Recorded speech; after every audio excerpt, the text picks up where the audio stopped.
Ya, pemirsa, pemerintah menyesuaikan tarif pungutan ekspor produk kelapa sawit melalui Permenq nomor 76 tahun 2021 tentang tarif Badan Layanan Umum Badan Pengelola Dana Perkebunan Kelapa Sawit. Batas pengenaan tarif progresif CPO pun berubah dari semula 670 menjadi 750 dolar Amerika per metrik ton.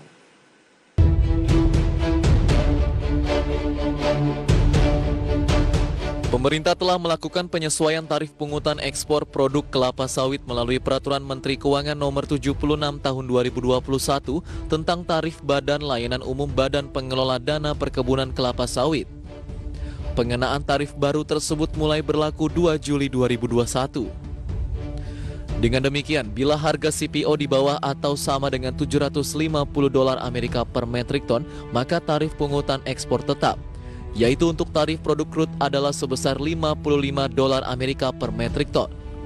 Selanjutnya, setiap kenaikan harga CPO sebesar 50 dolar Amerika per metrik ton, maka tarif pungutan ekspor naik 20 dolar Amerika per metrik ton untuk produk crude dan 16 dolar Amerika per metrik ton untuk produk turunan sampai harga CPO mencapai 1.000 dolar Amerika per metrik ton.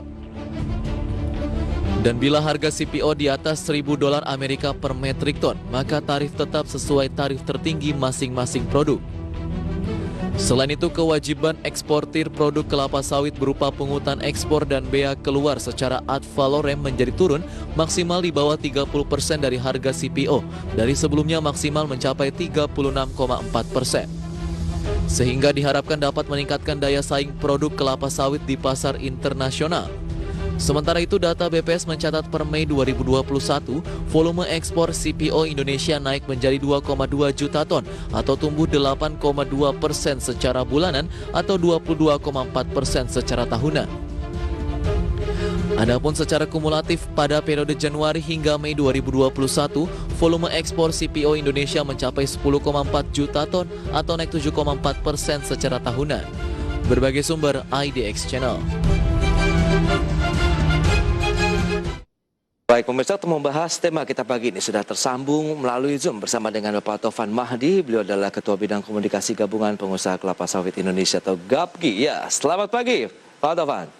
Selamat pagi, Mas Prastio. Apa kabar? Baik, kabar baik juga. Semoga juga semua teman-teman GAPKI dalam kondisi sehat walafiat, begitu ya. Baik, langsung saja kita ulas dari adanya ataupun minggu ini sudah disebutkan tadi bahwa ini sudah berlaku begitu peraturan penyesuaian dari tarif pungutan ekspor CPO sejak 2 Juli lalu. Bagaimana implementasinya hingga saat ini, Pak? Ya, jadi sebetulnya ini bukan kebijakan yang baru ya, yang sudah lama. Jadi memang kita harus melihat semangat dari dua kebijakan tersebut terkait dengan pajak ekspor dan juga pungutan ekspor. Ini adalah dua hal yang berbeda tetapi punya satu tujuan yang sama, yaitu untuk menjamin keberlanjutan dari sektor kelapa sawit. Kita bahas dulu dari pajak ekspor. Seperti kita tahu bahwa pajak ekspor sudah ditetapkan cukup lama, di mana threshold price-nya itu adalah di US dollar 750 per ton.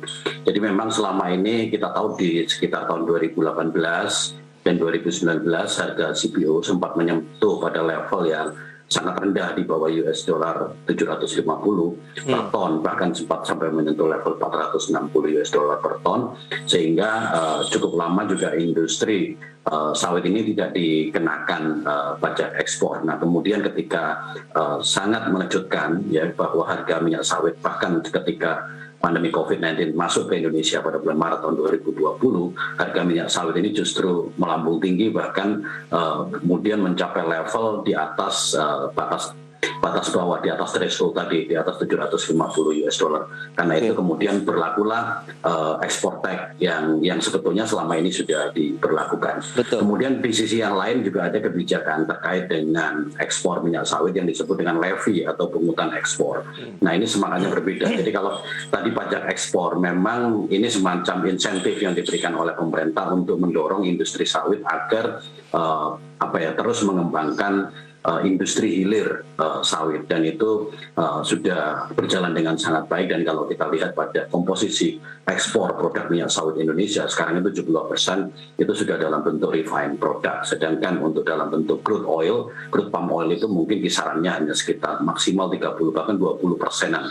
Jadi insentif yang diberikan oleh pemerintah terkait dengan hilirisasi di industri minyak sawit ini sudah berhasil dengan baik. Kemudian yang kedua, kita ada kebijakan yang disebut dengan kebijakan pungutan ekspor atau levy. Kebijakan ini ditujukan juga untuk menjamin stabilitas harga minyak sawit di pasar nasional, karena kita tahu bahwa komposisi ekspor dan komposisi permintaan dalam negeri dari total produk minyak sawit ini kan sebagian besar diekspor. Bahkan 70% produk minyak sawit yang dihasilkan Indonesia itu terserapnya di pasar ekspor.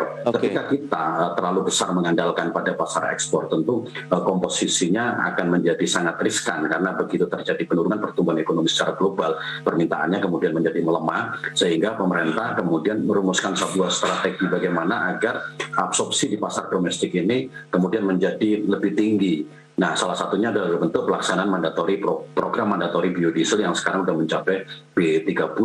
Nah, dan untuk mendukung program mandatori biodiesel yang sekarang berjalan sampai B30 itu, pemerintah kemudian merumuskan kebijakan terkait dengan pungutan ekspor, yang itu kemarin memang tarifnya sama-sama progresif, dan pungutan ekspor itu sekarang maksimalnya adalah di tarif 175 kalau pajak ekspornya ketika harga mencapai lebih dari 1.250 US dollar per ton, tarifnya itu kalau nggak salah saya sekitar 200 US dollar per ton. Jadi dua-duanya ini adalah tarifnya progresif. Nah, kalau ada berubah setiap bulannya itu memang sangat bergantung pada harga patokan ekspor yang ditetapkan oleh Kementerian Perdagangan. Seperti itu, Mas. Baik, tapi kalau kita cermati sejauh ini dari pasar ekspornya sendiri begitu, apakah memang demand-nya masih tinggi meskipun pandemi juga melanda negara-negara tujuan ekspor sawit kita, Pak?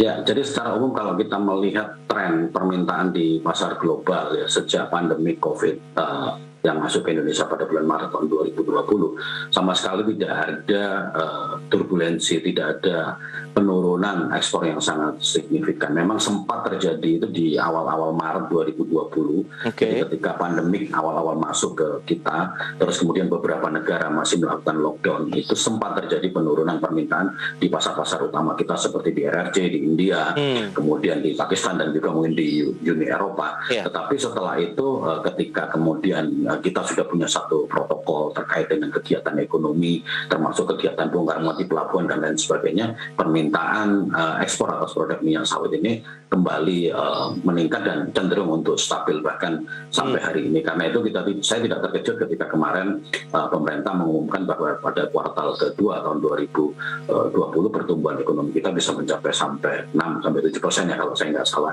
Itu salah satu sumbangannya tentu dari sektor minyak sawit, karena sektor kita ini seperti blessing in disguise, bahkan ketika di tengah kondisi yang sangat berat, kondisi ketika sektor-sektor yang lain ini menghadapi pukulan ekonomi yang sangat berat, sektor minyak sawit masih bertahan, bahkan sekarang harganya cenderung stabil pada posisi yang cukup tinggi. Bahkan saya boleh mengatakan bahwa ini harga yang cukup tinggi dalam jangka waktu yang lama, dalam kurun mungkin lebih dari 1 dekade terakhir. Wow, ini luar biasa sekali ya. Di tengah pandemi justru ada sektor usaha di tanah air atau industri dari kelapa sawit yang justru masih mampu bertahan dan tidak terdampak signifikan begitu dengan adanya pandemi. Bahkan boleh saya katakan tidak ada dampaknya lah. Bukan luar tidak biasa. terdampak. Nah, bagaimana dengan 7% yang diekspor tadi Anda katakan begitu? Apakah dengan penyesuaian tarif ini akan menguntungkan dari pelaku usahanya sendiri, mengingat dari harga CPO-nya sendiri Anda bilang tadi sudah di $1.000-an dolar Amerika per tonnya nih, Pak? Jadi sebetulnya tidak ada isu terkait dengan kebijakan pajak ekspor maupun pungutan ekspor, karena memang kita sebagai pelaku usaha di sektor industri sawit ini sangat mendukung setiap kebijakan yang dikeluarkan pemerintah, apalagi kalau tujuan akhir atau goals yang ingin dicapai dari kebijakan tersebut justru untuk mendorong kemajuan dari industri kelapa sawit. Seperti tadi saya sebutkan di awal bahwa kebijakan pajak ekspor ya kan yang tarifnya itu progresif, dan kalau saya nggak salah di bulan Juli kemarin kita dikenakan tarif sekitar, karena harga patokan ekspornya 1.048 US dollar per ton, jadi tarif pajak ekspornya sekitar 93. Ya kita mendukung kebijakan tersebut dan tidak ada persoalan dengan industri. Nah, kemudian kemarin memang sempat kita berdiskusi dengan pemerintah terkait dengan tarif levinya, tarif pungutan ekspornya yang itu sempat cukup tinggi, bahkan kita kalau di pelaku usaha sawit ini kita melakukan ekspor itu kemarin sempat kita total pungutan ekspor dan pajak ekspornya itu lebih dari 400 US dollar per ton. Itu memang sempat cukup memberatkan. Kemudian kita diskusikan dengan pemerintah, para pelaku usaha dari berbagai dalam mata rantai industri sawit. Jadi beberapa asosiasi kumpul bertemu dengan pemerintah, kemudian kita menegosiasikan harga sehingga diputuskan terjadi penurunan tarif levy, tarif atas levinya. Jadi sekarang tarif levinya, tarif pungutan ekspornya maksimalnya adalah 175 US dollar per ton berapapun harga minyak sawitnya.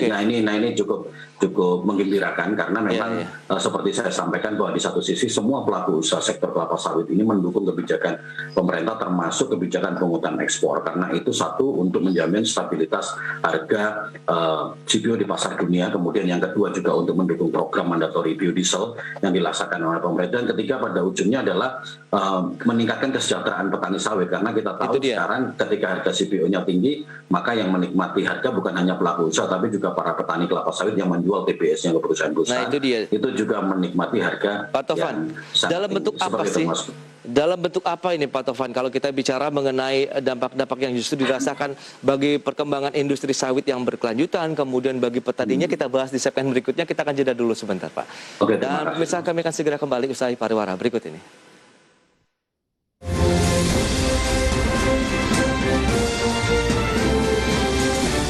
Baik, pemirsa, terima kasih Anda masih bergabung bersama kami dalam Market Review. Dan berikut ini akan kami sampaikan bagaimana kinerja ekspor CPO sendiri per Mei 2021 berdasarkan dari Badan Pusat Statistik. Ya. Seperti yang bisa Anda saksikan di layar televisi Anda, kita akan cermati kinerja bulanannya begitu ya. Di bulan Mei 2021 memang ada kenaikan sekitar 8,2% atau 2,2 juta ton. Adapun kinerja secara tahunan atau year on year-nya mencapai 22,4% atau produksi sekitar 2,2 juta ton.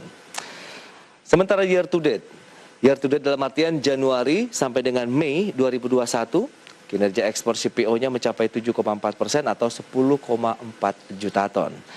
Adapun negara tujuan ekspor CPO itu juga per Mei 2021 paling banyak memang masih ke China, lebih dari 100%. Kemudian India dan Uni Eropa mengalami tekanan ya dengan adanya pandemi, dan ini cukup dalam begitu tekanan yang dialami untuk negara-negara tujuan ekspor CPO Indonesia. Baik, kita akan lanjutkan kembali perbincangan bersama dengan Bapak Tovan Mahdi, beliau adalah Ketua Bidang Komunikasi GAPKI ya. Pak Tovan, tadi sudah disampaikan, kalau kita bicara mengenai kinerja ekspornya dulu nih, data BPS menunjukkan tren penguatan, karena Anda juga sebutkan di awal tidak terlalu terdampak lah bisa dikatakan dengan adanya pandemi. Tapi negara-negara tujuan ekspor tentu kan mengalami kondisi yang sama begitu dengan Indonesia yang secara umum sebagai negara yang memiliki juga penduduk tentu akan terdampak dengan pandemi COVID-19. Nah, bagaimana nih kalau kita cermati dengan kinerja ekspornya sendiri?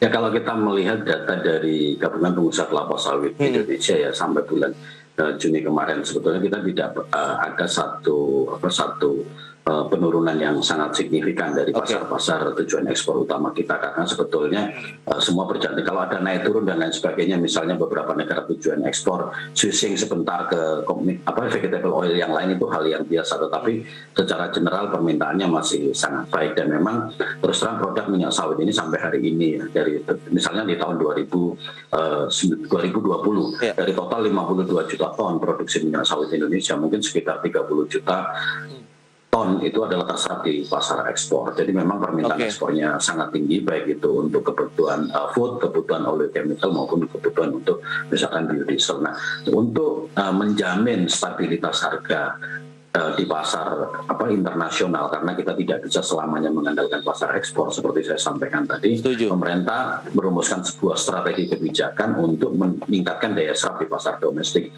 Salah satunya adalah melalui program mandatory biodiesel itu, dan kita bisa melihat di tengah pandemik seperti sekarang harga minyak sawit ini bertahan cukup lama di level yang sangat tinggi, di atas 1.000 US dollar per ton, dan kalau sekarang kisarannya mungkin di sekitar 1.050 US dollar per ton, sempat tertinggi di atas 1.200 US dollar per ton.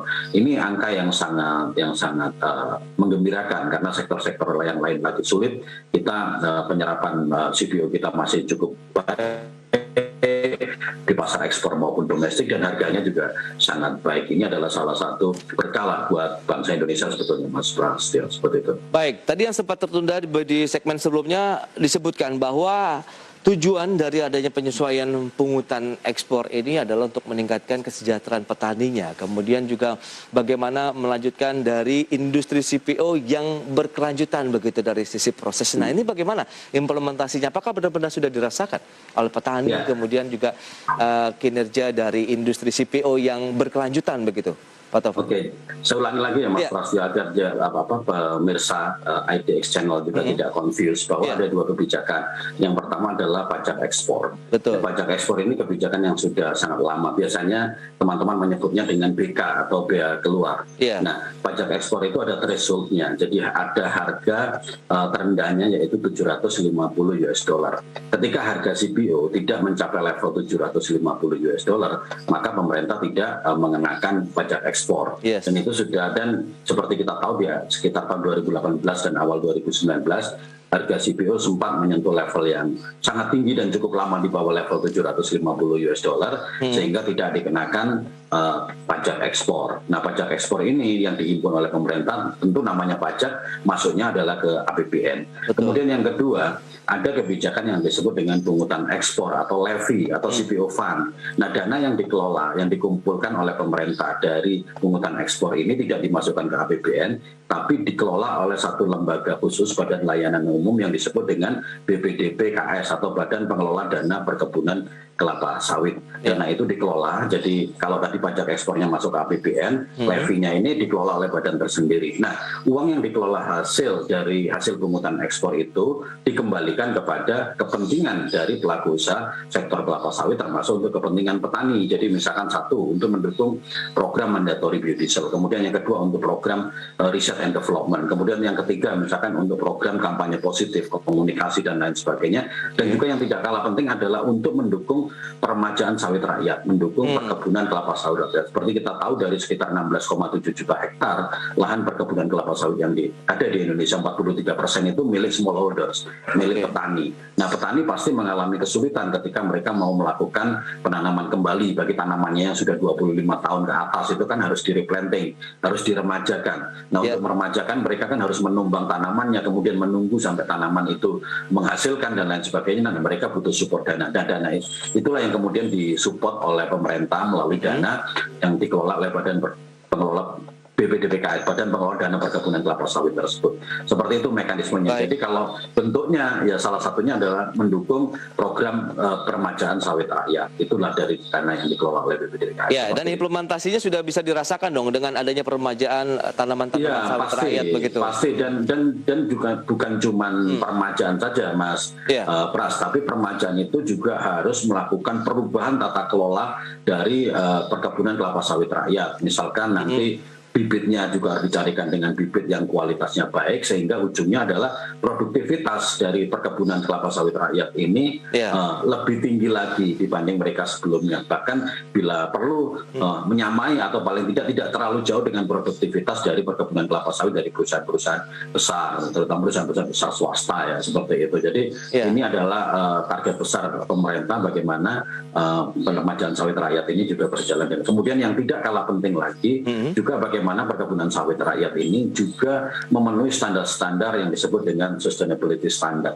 atau standar-standar keberlanjutan, karena itu tuntutan global, tuntutan negara-negara di dunia ini. Jadi dan kita juga, pemerintah Indonesia juga sudah komit untuk mencapai yang disebut dengan Sustainable Development Goal atau SDGs. Dan kita lihat kalau dari sekitar 13 kriteria dalam SDGs, industri sawit setidaknya menyumbang sekitar 7 kriteria dalam SDGs. Nah, karena itu kita juga membawa petani kelapa sawit ini tidak saja mereka produktivitasnya meningkat, tetapi mereka juga concern dengan dengan persyaratan-persyaratan terkait standar keberlanjutan. Baik, itu masuk dalam mekanisme jalur hilirisasi tidak dari petani-petani lokal kita? Ya, jadi sebetulnya kalau kita bicara dalam konteks hilirisasi, seperti tadi saya sampaikan di awal, bahwa program dorongan pemerintah agar industri sawit masuk ke sektor hilir sawit itu sudah sangat berhasil. Itu bisa dilihat dari persentase berapa persen produk hilir dengan produk CPO itu yang diekspor, karena 70-80% dari total produk minyak sawit kita yang kita ekspor itu dalam bentuk refined produk. Jadi, nah kemudian untuk mengelola produk-produk hilir itu tentu pasokan buahnya tentu tidak hanya dari perkebunan inti, tidak dari perkebunan plasma, tapi juga dari perkebunan masyarakat, perkebunan smallholder, yang independent smallholder.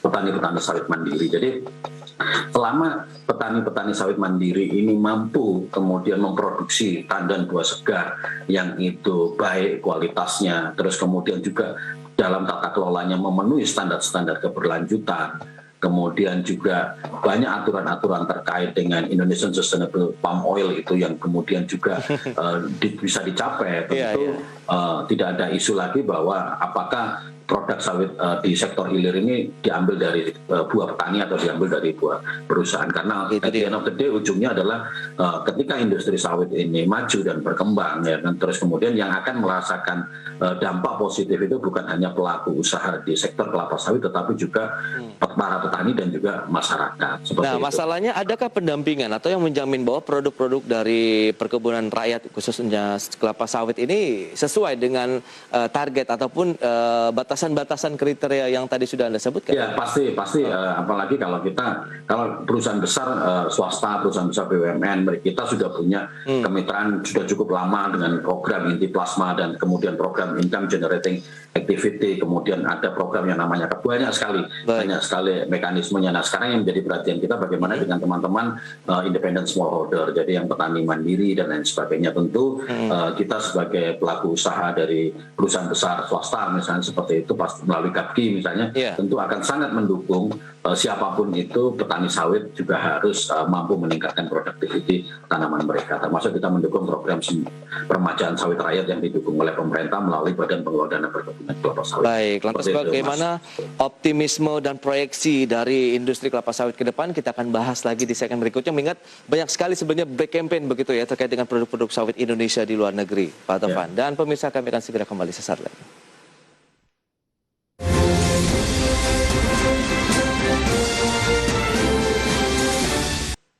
Ya, Anda masih bergabung bersama kami dalam Market Review dan kita akan lanjutkan kembali perbincangan bersama dengan Bapak Tovan Mahdi. Beliau adalah Ketua Bidang Komunikasi GAPKI. Ya, Pak Tovan, kita akan lanjutkan kembali. Bicara mengenai tadi orientasi ekspor sawit kita ke luar negeri ini kan posisinya cukup besar, 70%. Dan sisanya di dalam negeri, meskipun kita tahu ada mandatory juga untuk penggunaan sawit di Indonesia melalui biodiesel. Nah, bagaimana dengan marketnya sendiri begitu? Black campaign sempat hangat juga di perbincangan di dalam negeri ini terkait dengan produk sawit Indonesia. Silakan. Ya, terima kasih Mas Pras. Jadi selama komoditas minyak sawit ini masih menjadi nomor 1 dalam pasar minyak nabati dunia, mengalahkan minyak nabati yang dihasilkan oleh Eropa maupun Amerika, selama itu pula black campaign akan tetap ada. Jadi kita tidak mungkin lah selama kita itu nomor 1 kemudian kita berpikir nanti black campaign-nya akan hilang. Kalau bentuk black campaign itu akan bermacam-macam, kemudian berganti-ganti isu, berganti-ganti tema, tapi ujung-ujungnya saya optimistis ya, saya pribadi optimistis karena dalam beberapa kesempatan saya berdialog secara langsung dengan pelaku usaha, dengan para importer minyak sawit baik yang ada di Eropa maupun ada di Amerika dalam beberapa kali kunjungan ke sana. Saya optimistis bahwa mereka tidak akan menggantikan produk minyak nabati ini dengan minyak nabati yang lain. Bukan semata-mata karena harga kita yang lebih kompetitif, bukan semata-mata karena itu, tetapi memang banyak sekali keunggulan dari minyak sawit ini yang tidak bisa digantikan oleh minyak nabati yang lain. Apalagi terus kemudian kalau dunia global ini concernnya adalah menjaga lingkungan, terus kemudian menjaga planet ini dan kemudian agar misalkan menghindarkan dari deforestasi suatu seperti itu. Kalau kita lihat tingkat produktiviti tanaman kelapa sawit ini 4-10 kali lipat dibandingkan produktiviti tanaman-tanaman minyak nabati seperti soya, bunga matahari, canola dan lain sebagainya. Jadi kalau kita ngomong minyak nabati untuk kepentingan food, ya karena kita tahu bahwa setiap tahun jumlah penduduk itu bertambah sehingga kita harus memberikan makan kepada para penduduk di dunia ini, maka pilihan yang paling logis kita menanam apa yang itu tidak kemudian menghabiskan lahan yang sangat luas. Pilihannya adalah menanam kelapa sawit. ini perlu saya sampaikan di sini dan selalu saya ulang-ulang dalam berbagai kesempatan berdiskusi, bicara dengan teman-teman televisi seperti itu, saya sampaikan bahwa total luas perkebunan kelapa sawit di Indonesia misalnya 16,7 juta hektar. Kemudian kalau di seluruh dunia mungkin sekitar 19 juta hektar atau maksimal 20 juta.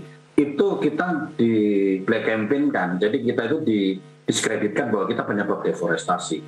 Apa mereka para NGO atau para negara-negara barat itu tidak membuka data bahwa misalnya minyak soya, perkebunan soya itu luasnya bisa sampai 140 juta hektar. Bunga matahari itu mungkin 50 sampai 60 juta hektar. Belum lagi kanopi dan lain sebagainya.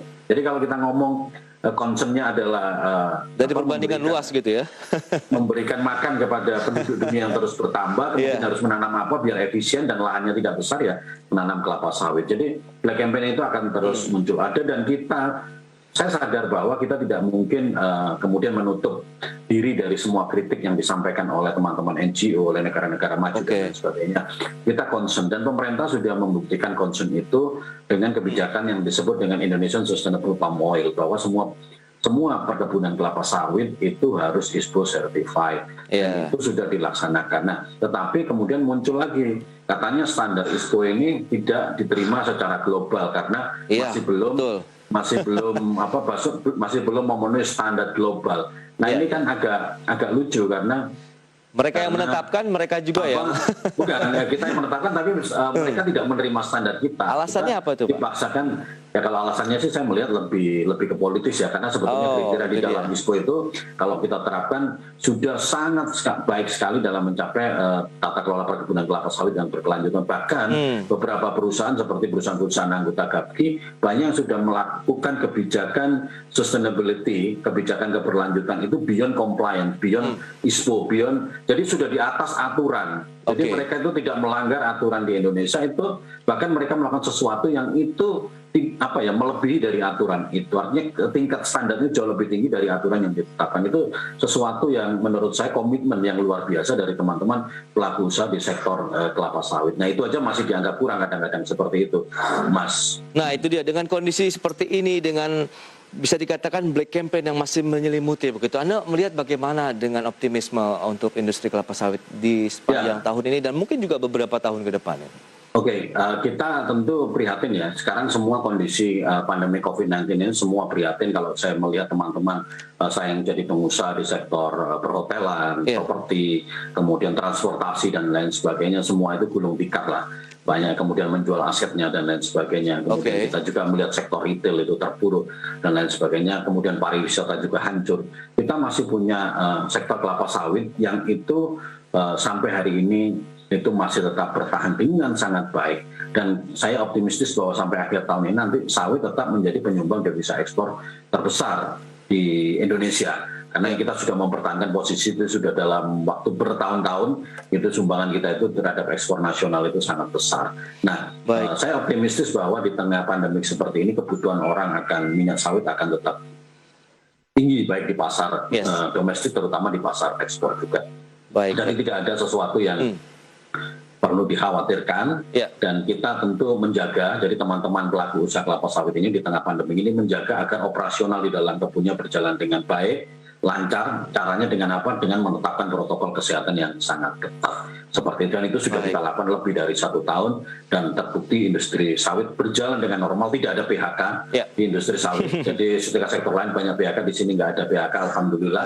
Dan kesejahteraan petani sawit juga terus meningkat. Berarti maju terus ini ya, meskipun banyak halangan yang mungkin masih menghadang untuk beberapa kali ke depan begitu, karena adanya black campaign ini kan tidak tahu sampai kapan juga, karena selama kita masih berada di posisi atas memang anginnya juga makin kencang begitu ya Pak Tovan ya.